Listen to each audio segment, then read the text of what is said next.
brought you by Silver Pumps and Motors. Top quality और consistent performance के लिए सिर्फ सिल्वर पंप्स नाम याद रखना. తెలంగాణ గట్టు మీద కులం పంచాయతీ మొదలైంది. మోదీ కులంపై సీఎం రేవంత్ రెడ్డి నిన్న కామెంట్స్ చేస్తే కౌంటర్ ఇస్తోంది బీజేపీ. ఓసీ నుంచి బీసీలోకి మోదీ కులం మారారన్నారు రేవంత్ రెడ్డి. అయితే రాహుల్ బీసీనా, ఎస్సీనా, ఎస్టీనా అనేది రేవంత్ చెప్పాలన్నారు బండి సంజయ్. ఇద్దరి మధ్య మాటల మంటలు ఇప్పుడు చూద్దాం.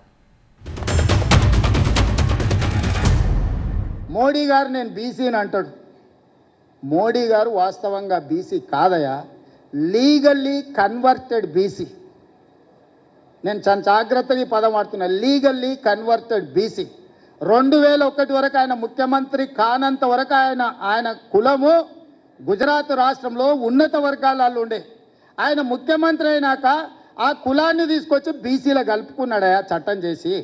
ఆయన పుట్టుకతో బీసీ కాదు, నరేంద్ర మోడీ గారు పుట్టుకతో బీసీ కాదు, పుట్టుకతో ఉన్నత కులము. ఆయన సర్టిఫికెట్ ఈరోజు బీసీ ఉండొచ్చు, కానీ మనస్తత్వం మాత్రము బీసీల వ్యతిరేక మనస్తత్వం. ఈ చర్చ జరగాలంటే 10 జనపద నుంచి చర్చ జరగాలి. రేవంత్ రెడ్డి గారు స్పష్టం చేయాలి.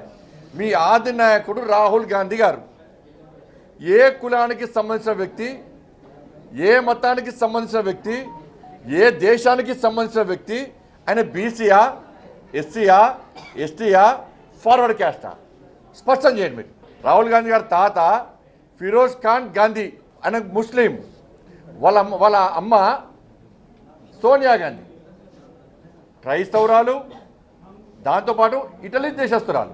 మీరు రాహుల్ గాంధీ గారిని మీ నాయకుడిగా బీసీగా బీసీ నాయకుడు అని మీరు ప్రోత్సహిస్తురా, లేకుంటే ముస్లిం అని ప్రోత్సహిస్తురా, క్రిస్టియన్ అని ప్రోత్సహిస్తురా, లేకుంటే వేరే దేశస్తులను ప్రోత్సహిస్తురా? ఏ దేశస్తుడు, ఏ మతం, ఏ కులం? కులం లేదు అనకు, మతం లేదు, ఓ జాతి లేదు, ఒక దేశం లేదు. చర్చ జరగాలి, దాని మీద చర్చ జరగాలి.